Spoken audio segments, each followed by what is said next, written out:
What's up, YouTube? This is Too Raw for TV. All right, so this is a requested video from one of my subscribers. I think he's a new subscriber. And he wanted me to talk about the importance of Game 5 of the 1997 NBA Finals. There's actually two different finals, Game 5s he wanted me to talk about. This is the first one. The other one I'll do tomorrow. Now, this, of course, was the 1997 NBA Finals, and this pitted the Chicago Bulls, featuring Michael Jordan, Scottie Pippen, I think Ron Harper was the starting lineup, Luke Longley, and Dennis Rodman. Head coach was Phil Jackson. That particular team went 69-13 during the regular season. If I remember correctly, I think they lost 3 out of their last 4 games. Otherwise, they would have finished with well over 70 victories that season as well. But I think they lost 3 out of the last 4 games. Because at the end of the season, they started resting their starters and, preparing for the regular season. The Utah Jazz, of course, consisted of John Stockton and Karl Malone at the apex of their powers. Also in the starting lineup, I believe, was Greg Ostertag, Jeff Hornacek, and I think their starting small forward, I believe that was Byron Russell. Other players on that team I remember being Austin Carr coming off the bench, Howard Isley, Chris Morris.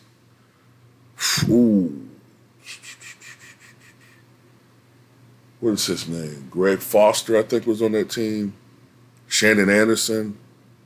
With the Chicago Bulls, Steve Kerr, Judd Bushler. I think Dickie Simpkins was there that year. Robert Parrish. I don't know if Robert Parrish played in the postseason, though. He may have. I know he played during the regular season. I don't know if he really played much in the postseason. But Robert Parrish was there. Bill Winnington. You know the guys. Randy Brown. I think Jason Caffey was there. And I believe Bison Dele, who was Brian Williams, was on that particular team. I think he got traded there during the mid-season. But anyway,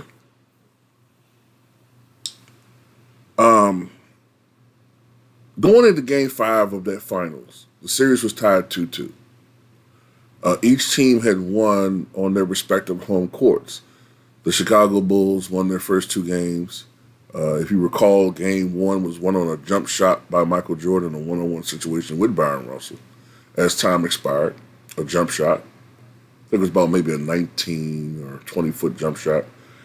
The Bulls won Game 2, but Utah would go back to win Games 3 and Game 4 to tie the series up at 2 apiece. Now, what was different about the finals then, starting in 1985 and it ended a few seasons ago, during this time period, the finals had a 2-3-2 format. Now, that was to accommodate the media. The NBA had become a lot bigger and a lot more media interest in the NBA as the NBA grew to bigger and bigger heights in the 80s. Now, this is before the internet age. This is when media had to travel a lot. So the old format, which was 2-2-1-1-1, it was requiring too much travel with the media, especially for those last few games. Game 5 would be on the road. Let's just say Celtics and Lakers, 84, right? In 84. So, I can't remember who had home court. Was it Boston, right? So let's say Game 5 was in Boston. So the media will go to Boston, right? Then Game 6, 2 days later, is in L.A. So everybody got to travel all the way back to L.A. Then Game 7 is in Boston. So that very night, you got to go all the way back to Boston. So to cut back on travel expenses, because the media, these guys weren't rich, right? Back then especially. To cut back on travel expenses, they changed it to a 2-3-2 format so that you were in L.A. for 2 games.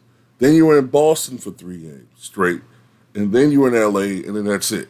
You know what I'm saying? Not just back and forth affair. And they did that for several years until the internet made that obsolete. You know? You know. Game 5 was at Utah. Now, this game was critical because, generally speaking, a team that goes up 3-2 tend to win the series the majority of the time. I think it's 70% of the time the team that wins the Game 5 go on to win that series. So it's very important to win that game. Now, going into this series, Utah has split the series in the regular season that year 1-1. The first game was in Salt Lake. They won that game 105-100, I believe. The game in Chicago, which came a couple months later, maybe January or February. The first game was in November of 96. The second game was like January or February of 97. Utah lost that game at the United Center. I think it was something like 102-89, right? But Utah still had failed to win at the United Center at that particular time that year. Matter of fact, I don't think they had won at the United Center yet in the Jordan era at United Center, if I'm not mistaken, yet. So, winning at Utah was very important because then, if Utah had won Game 5, they got to win just one game at the United Center. They could have done that, but to lose that game in Game 5 and then have the task of trying to beat Chicago United Center twice, that's a very daunting task. So Game 5 was very, very important. Utah had already, for the most part, displayed an ability to win on the road, but Chicago was probably the best road team in the NBA. So going into that game, it was a lot at stake, but Chicago and Chicago fans were very, very shook going into this game because news got out. I remember the broadcast like it was yesterday. The news got out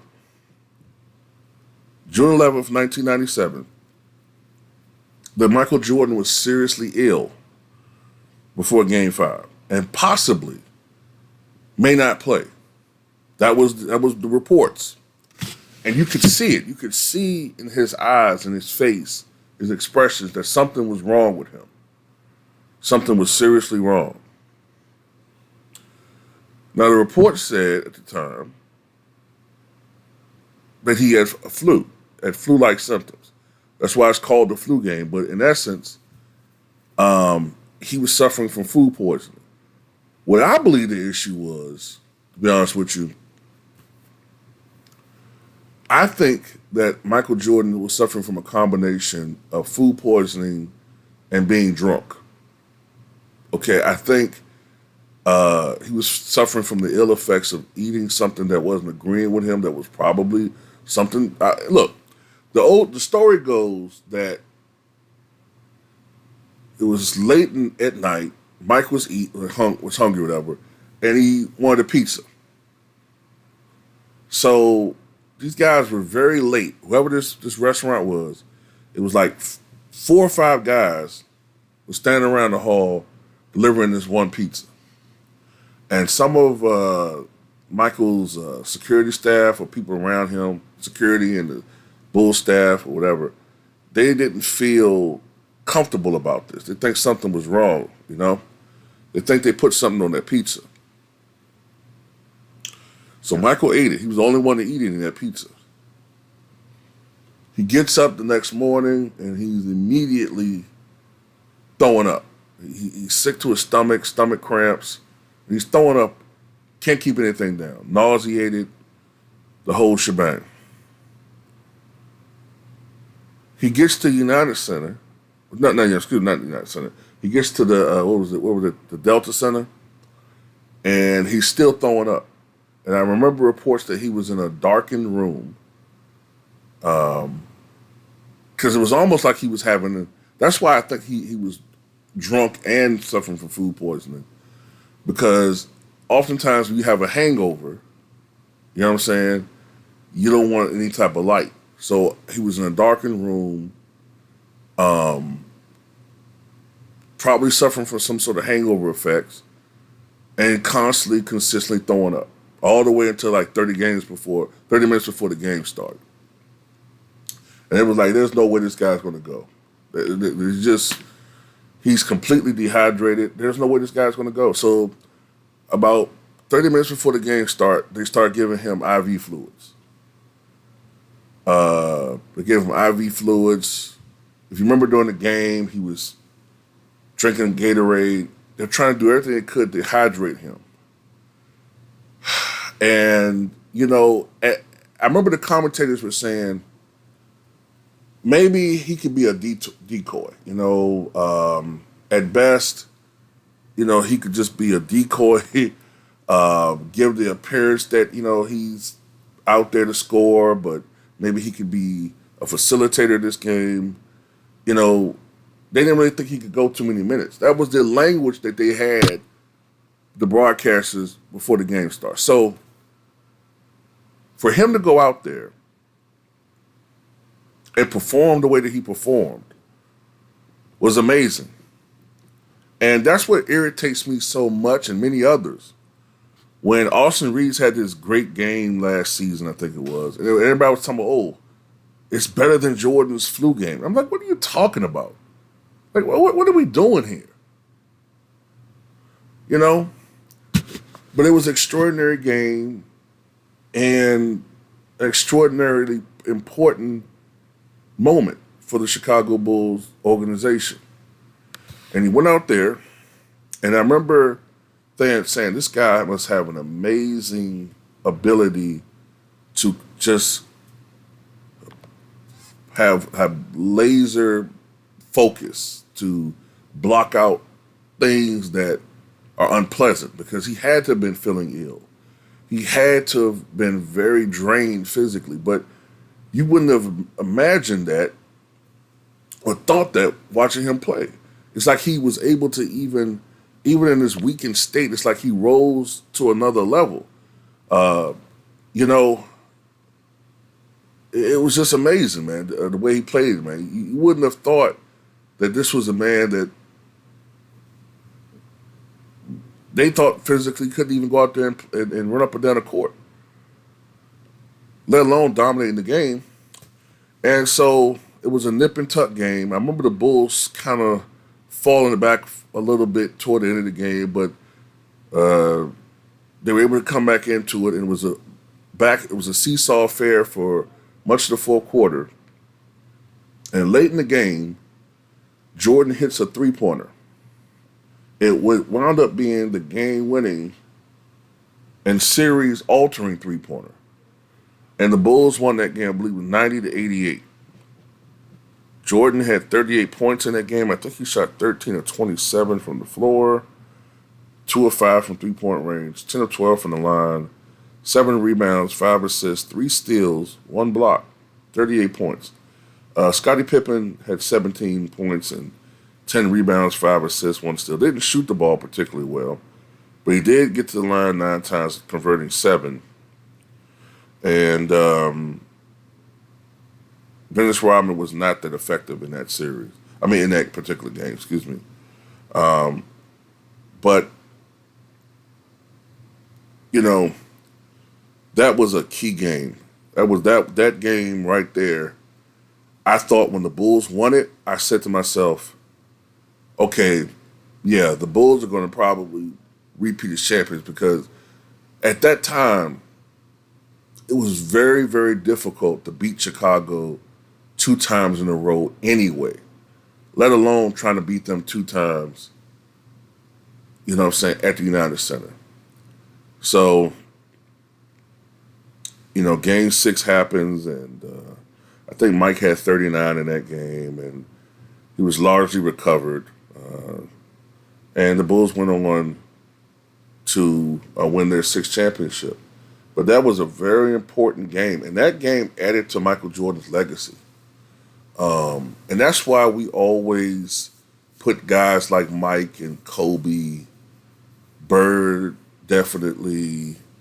Havlicek, I think, doesn't get enough credit for playing hurt. Because a lot of these guys, people think that, oh, they were just blessed with health. They never got hurt. And that's why these guys today don't miss games. I miss so many games because they get hurt and all this crap. And no, those guys got hurt all the time. Cal Ripken got hurt. He played hurt all the time. But he felt like that was his job. He was able to go out there and play. Go out there and play. Larry Bird often said that sometimes, when you're hurt, you feel better when you go out there and play. Like ultimately, it's like sometimes pain can be psychosomatic, meaning that you do have pain, but sometimes when you're active, when you're doing something, and your mind isn't dwelling on the pain, it lessens somewhat because your mind is occupied. The mind has a very strong effect on your body and how it interprets things. So I know what he's talking about. Like sometimes, like I have a severe sciatica from a car accident, right? And every time I wake up in the morning, my back hurts like hell. But once I get going, once I'm active, it lessens. Sometimes it's worse than others. But when you're doing something, it goes away rather than you just kind of like being idle and you're there to focus on the pain and it bores into your, your soul and whatnot. It's better off to being active. So I understand what Larry Bird was talking about when he said that. And I think that the NBA did a disservice to these players by doing everything to coddle to them, making everything easier for them. That's why these athletes today are not conditioned to be warriors.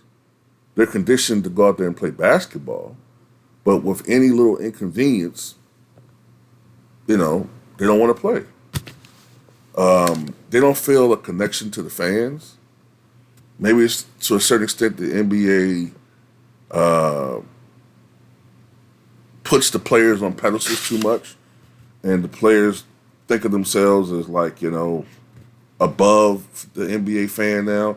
That's part of it. But anyway, the point is, these guys aren't built like players of the past, man. So just want to talk about that Game 5 and how important it was in that series. And in most series, if it's a competitive series, from second round, or especially third round of playoffs and beyond, Game 5 is often very, very important. And we can look to almost any series. Even a series that's 3-1. If it's a 3-1 series, if the team is up 3-1 wins, obviously the series is over. But if the team that's down wins Game 5, and it's 3-2, well, then that team has a lifeline. The series is not over. If the series is 3-2, it's far from over. So anyway, just want to put that out there. Tell me what you guys think.